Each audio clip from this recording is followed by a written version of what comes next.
Aujourd'hui, donc, l'événement crucial serait de rentabiliser ce pas gigantesque qu'on a fait sur le plan économique, sur le plan de l'infrastructure, sur le plan du développement, et d'être ressuscité.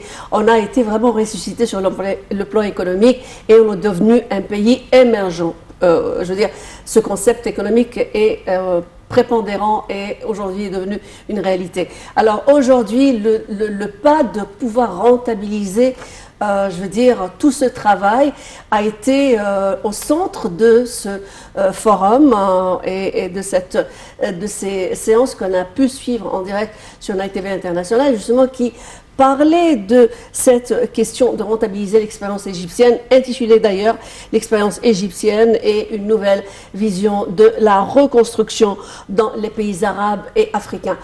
Donc on est au centre de pouvoir être à la hauteur et peut-être surpasser peut-être la Chine, peut-être d'autres pays tels que la Turquie, etc. Effectivement, il ne s'agit pas seulement de travailler ici en Égypte, il ne s'agit pas uniquement de développer, de faire des projets de développement, car déjà les projets qui sont faits à des pas géants ont été mis en place, mais comme l'ont mentionné les responsables et les visionnaires de l'Égypte, il s'agit de savoir comment les gérer, comment faire le maintien et comment exporter cette expertise, comment avoir des liens et tenir des projets dans des pays africains, arabes et étrangers de manière à avoir davantage de profit et de profiter de cette expérience et de ces bases de données et informations.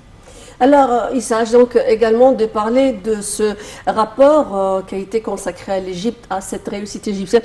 Autant de choses qu'on va discuter. On a tout d'abord le plaisir de dire au docteur Bassam Fahmy, bonjour, vous êtes notre experte en économie et bien entendu ex-député au Parlement. Bonjour, Bonjour, docteur mesdames, Bassam. merci beaucoup, c'est mon plaisir.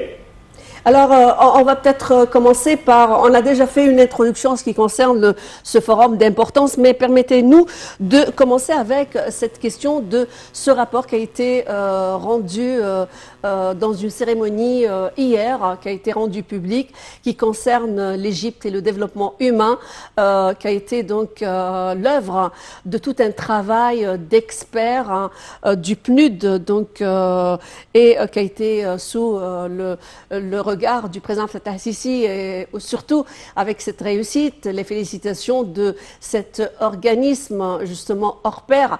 Comment vous avez vu ce rapport qui a positivisé, qui a parlé de la réussite extrême de l'Égypte dans ses modèles économiques et du développement humain en particulier? Tout d'abord, ça c'est comme vous venez de mentionner, un modèle de développement humain. Et le développement humain, c'est une base d'un développement économique avancé, parce que le développement économique n'est pas fait avec des machines, c'est fait avec l'être humain. Et quand l'être humain est très bien développé, on peut s'attendre de lui des miracles. C'est pour cela que moi, à mon avis personnel, je regarde ce rapport-là du côté du monde entier, comment il nous voit maintenant. Il nous voit que c'est un pays qui peut être attirant à tous les investisseurs du monde entier parce que les êtres humains qui vivent dans ce pays-là et qui, je répète, sont la base du développement économique, sont très bien vus, leurs droits sont très bien protégés et en même temps, ça leur donne la force de travailler d'une façon très efficace. Alors, quand on parle du développement de l'être humain, ça c'est la base. C'est la petite famille et ensuite la grande famille et c'est le développement culturel, l'éducation, tout. Alors ce rapport-là, c'est un rapport exceptionnel et quand on compare ce rapport à des rapports présentés par d'autres pays, à mon avis personnel, ça a été fait d'une façon exceptionnelle. Ils ont tout regardé, tout, même les petits détails. Alors, que du côté économique, ça va développer une base d'attirance pour les investisseurs mondiaux, pour commencer régional, et bien sûr les investisseurs égyptiens. Docteur Bassam Fahmy, aujourd'hui, le Caire a témoigné, ou l'Égypte a témoigné de l'inauguration ce matin de la 6e édition du forum baptisé Constructeurs d'Égypte. Et à mon avis, le tout se complète, que ce soit le rapport de développement humain lancé par le chef de l'État, l'initiative hier, ou ce forum, parce que tout concerne le développement humain et le développement de l'Égypte. Et le développement de l'Égypte va mener au développement humain. Quels sont les éléments les plus importants ayant été discutés aujourd'hui concernant les développeurs? Comment voyez-vous cette relation développeur-État? Comment voyez-vous l'État qui était à l'écoute de ces développeurs? Tout d'abord, ça c'est un pas aussi différent. C'est inacceptable. Et je vais ajouter un mot aussi, c'est scandaleux que 100 millions Égyptiens vivent sur moins que 10% de la surface égyptienne. C'est scandaleux. Alors là, Monsieur le Président a vu ça d'une vision très claire. C'est pas question de construire des bâtiments. C'est question de construire des villes, nouvelles villes, qui offrent une vie décente. Et quand on dit vie décente, c'est pas, je répète, un bel appartement. Non, on doit avoir l'éducation, le travail, services de santé, services culturels, des villes complètes. Et ça aussi, ça c'est une nouvelle façon d'adresser le développement économique. Parce que quand on développe, et c'est vrai que nous avons un plan d'atteindre 30% de notre surface par 2030, mais c'est pas question de surface, c'est question quel genre de ville on est en train de construire. Premièrement, ville qui attire les gens pour vivre là-bas et s'installer, c'est-à-dire on ne va pas trouver du travail ailleurs. Deuxièmement, ce sont des villes intelligentes, technologiques. L'Égypte est en train de passer dans une période, à mon avis personnel, la majorité des Égyptiens, jusqu'à présent, ne voient pas exactement où est-ce qu'on s'adresse. Mais ça, c'est une nouvelle stratégie, construction de nouvelles villes où les gens vont aller vivre et s'installer. Ils ne vont pas la quitter. Pourquoi? Parce qu'il y a non seulement le logement, mais il y a aussi l'infrastructure qui est très importante. Je me demande pourquoi j'ai utilisé le mot scandaleux. Comment on peut vivre dans une maison où il n'y a pas d'électricité, il n'y a pas de service sanitaire, il n'y a rien.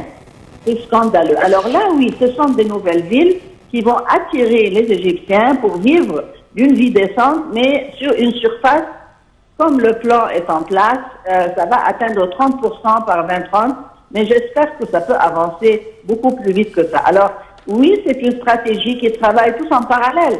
Les droits de l'homme, construction de nouvelles villes, introduction de la technologie, de l'infrastructure, changement de la façon d'éducation, tout. Même la stratégie économique, c'est-à-dire les Égyptiens depuis les pharaons. Nous avons 3 secteurs où, honnêtement, le monde entier sait que ce sont des secteurs pour nous très attirants. L'agriculture, c'est-à-dire l'économie verte et l'économie bleue, et les industries basées dessus. Deuxièmement, la construction. Les Égyptiens ont été des constructeurs depuis 7000 ans. Et ça, ce qu'on en voit maintenant, comment la construction avance d'une façon vraiment vue par tout le monde. Et troisièmement, l'armée. Ce sont des 3 points très forts pour le pays égyptien. Maintenant, on les regarde d'une façon différente. Il y a des plans très bien étudiés. Et comme vous venez de mentionner, ils sont tous en rapport. C'est-à-dire quand on construit, quand on fait l'économie verte et bleue, et puis il y a les industries, ils sont tous reliés. Et en même temps, il y a toujours une forte armée qui protège notre pays. Alors ça, c'est une stratégie nouvelle, stratégie très intelligente, qui va nous permettre d'utiliser nos ressources, non seulement pour le bien de l'Égypte, mais on peut aussi participer dans le développement régional. Regardez ce qui se passe, par exemple, l'Irak, la Syrie, la Jordanie, partout, le Libye, le Soudan, l'Afrique. Nous avons un long trajet, mais on est capable, on a une vision claire et on a aussi des constructeurs de première classe, des paysans qui travaillent dans l'agriculture et la pisciculture première classe et aussi l'armée. Alors, docteur Bassinte, je reviens sur cette question d'intégration de complémentarité qui est à l'œuvre et à l'origine, le noyau solide, que ce soit de cette intervention d'hier, cette cérémonie et cette attestation internationale irréfutable de la suprématie de l'Égypte en tant que stratégie et vision globale, que ce soit pour 2030 ou plus. Mais je me permets de parler justement de cette intégration. Quelles sont les modalités aujourd'hui qui sont devenues claires? On a vu dans le forum aujourd'hui qui ont été mises à la disposition justement du secteur privé pour qu'il soit vraiment intégré dans ce travail quand l'Égypte va exporter son expérience. Pouvez-vous un petit peu nous parler des modalités et du comment ça se passe? Tout d'abord, on ne peut jamais travailler sans le secteur privé. Ça, c'est vu, c'est compris par le monde entier. Le secteur privé constitue une portion très importante de l'économie égyptienne. Et si le secteur privé égyptien ne travaille pas, on ne peut pas parler d'inviter des investisseurs. Parce que même quand ils viennent dans notre pays, ils travaillent en coopération avec le secteur privé égyptien. Deuxièmement, nous avons une loi très importante qui s'appelle la coopération entre le secteur privé et le secteur public, Public-Private Partnership. C'est une loi très bien développée, elle est en place et elle garde les droits des deux côtés. Mais ça encourage parce que le pays a, comme on appelle, des ressources et des richesses qu'on peut non seulement, et le monde développé a la civilisation, il a la culture, la technologie et l'expérience. Mais nous avons aussi des assets, comme on appelle, des ressources. Il y a les terrains qu'on peut vraiment offrir, comme Monsieur le Président a mentionné. On peut entrer en coopération avec nos terrains, avec nos ressources, et les investisseurs, que ce soit égyptiens ou mondiaux, avec leur expérience, technologie, et ça c'est très important. Ça c'est sous la loi Public-Private Partnership. Alors, oui, le secteur privé égyptien est devenu mondial. C'est-à-dire, il y a des compagnies égyptiennes maintenant qui travaillent sur le plan global. Je ne veux pas mentionner les noms, mais ils sont très bien connus. Et ils sont devenus des compagnies listées, comme on appelle, dans les bourses internationales. Ils ont l'expérience, ils ont l'expertise, mais aussi la participation de la technologie, très importante, parce qu'on est en train de construire des villes intelligentes. Et ça, le peuple égyptien doit savoir qu'est-ce que ça veut dire. Ce sont des nouvelles villes qui n'existaient pas dans la région. Mais l'Égypte, alhamdoulilah, on est en train de mettre en place beaucoup de villes intelligentes et aussi on est en train de dessiner de nouvelles gouvernorats. C'est-à-dire nous n'avons pas continué sur les 27.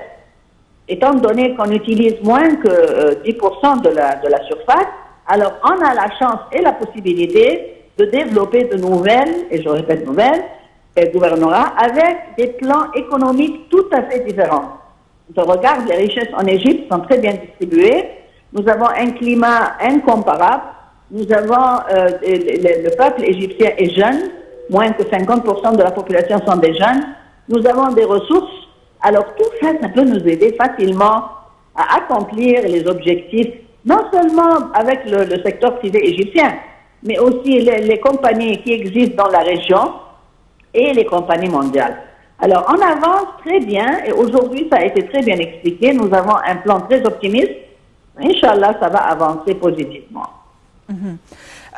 Docteur Passan Fahmy, quand on parle de ces projets de construction, j'aimerais revenir sur le côté relations internationales, sur le côté exportation d'expertise, sur le côté expansion. Quelles sont nos chances de manière à exporter nos expertises en Afrique et dans les différents pays arabes, étant donné que nous avons réalisé un grand bond au niveau du développement, notamment de tout ce qui est agglomération urbaine? Notre expérience et nos accomplissements parlent eux-mêmes. C'est-à-dire maintenant, la langue entre les pays, c'est pas simplement des langues comment on appelle, de belles mots, non. Il y a des indices. Qu'est-ce qu'on a fait? Comment on a fait? Oui, et c'est vu. C'est-à-dire quand on parle de la construction est vue. Ils peuvent visiter et voir, regarder la Alamine, comment ça a été fait. Regarder le grand plan de développement des 27 gouvernorats. Alors là, question de construction et exporter les expertises, elle est vue. Premièrement, parce qu'on a fait un grand succès, et deuxièmement, à cause de, comme on appelle, de la location géographique. On est au centre de la région qui a besoin d'être développée. Regardez, à notre droite, à notre gauche, l'Afrique, on est au centre. On a une infrastructure très avancée maintenant, et on peut les aider aussi à développer leur infrastructure. Non labor, comme on appelle les employés égyptiens, ils sont qualifiés, comme je viens de mentionner, depuis 7000 ans, on est de très bons constructeurs. Alors, avec ces ciments-là, le monde alentour, et je le répète, régional, ils savent très bien que les Égyptiens sont de très bons constructeurs, sont de très bons paysans qui peuvent travailler dans l'agriculture, la pisciculture et bien sûr l'armée. Mais je dis que c'est vu, c'est calculé, c'est noté par tout le monde. Alors, on n'a pas même besoin de faire un grand effort, mais on a besoin de faire des forums comme on fait pour qu'on reste ensemble, on discute les détails. Comment on va faire quoi? Mais à mon avis personnel, notre présence en Irak, en Syrie, en Yémen, la Libye, le Soudan, l'Afrique tout entière, on a la possibilité et la chance, beaucoup plus d'autres pays dans le monde, parce que pour nous ou pour eux, ça va être plus bon marché, à cause de la location, ça va être plus facile parce que nous avons la possibilité d'avoir des paiements d'échange beaucoup plus faciles que l'Europe et la Chine et les autres continents. Alors nous avons la chance, à cause de notre expérience historique, à cause de notre expérience qui a été faite durant les années passées, à cause de la location géographique et à cause aussi, les Africains sont trop proches de nous et les Arabes.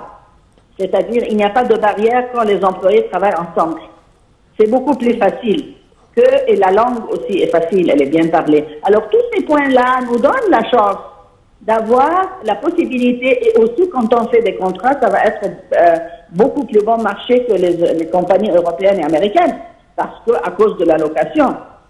Alors, il y a beaucoup de points positifs, mais je répète, nous avons besoin de plus de forums pour présenter au monde entier et surtout la région, quels sont les points positifs que nous pouvons offrir et quelle est notre expertise et notre expérience, parce que, je répète, l'expérience est calculée et vue aussi, et touchée. Docteur Bassem Fahmy, donc le temps nous est précieux. Vous avez parlé d'aspects de complémentarité, de compétitivité, de complémentarité aussi entre ces pays africains, qui est le rêve justement de notre vision égyptienne pour l'an 2060. Hier, le président Fattah al-Sisi, quand il a donné ce mot très attendrissant, justement, il a énoncé quelques missives et il a apprécié le rôle, il a mis en évidence en premier lieu le rôle du citoyen égyptien d'avoir été un acteur angulaire dans cette réussite économique. Parlez-nous un petit peu des messages les plus importants du président Fattah al-Sisi hier. On ne peut pas nier que le peuple égyptien est un grand peuple. C'est-à-dire, quoi que ce soit les problèmes dont honnêtement on s'en France, on est habitué à accepter notre pays et à aider au développement de notre pays. C'est-à-dire, on n'est pas le genre de peuple qui est tout le temps demandant. On aime beaucoup notre pays et c'est pour cela que Monsieur le Président, hier, il a vraiment salué le peuple égyptien. Parce qu'on a passé dans des périodes difficiles. Si vous regardez la région, combien de guerres les Égyptiens ont vues depuis la 48, et ensuite 56, et puis 61, et puis 67, et puis 73, et puis des guerres économiques. Et en même temps, le peuple égyptien, il est là, il accepte, il supporte. Et maintenant, le développement économique dont on voit, c'est un développement qui n'est pas facile. Mais le peuple égyptien, oui, on peut parler comme ça, mais en même temps, on supporte, on s'adapte. Et moi, j'ai respecté M. le Président hier quand il a vraiment salué le peuple égyptien, parce qu'on a beaucoup vu durant les 60 années qui ont passé. Regardez la vie dans les bidonvilles, regardez la vie dans les gouvernements qui n'avaient pas aucun service. Et on a supporté. Et c'est pour cela qu'il les a salués. Et on va supporter davantage pour avancer dans le futur et en avance, alhamdoulilah. Oui, docteur Passan Fahmi, vous êtes experte en économie, je le répète, merci d'avoir été avec nous aujourd'hui. Et un des aspects importants avancés par les responsables aussi, Nawal, c'est cette mobilité entre l'agglomération urbaine et la communauté rurale. C'est ce que nous allons aborder dans quelques secondes, en clôturant. À tout de suite.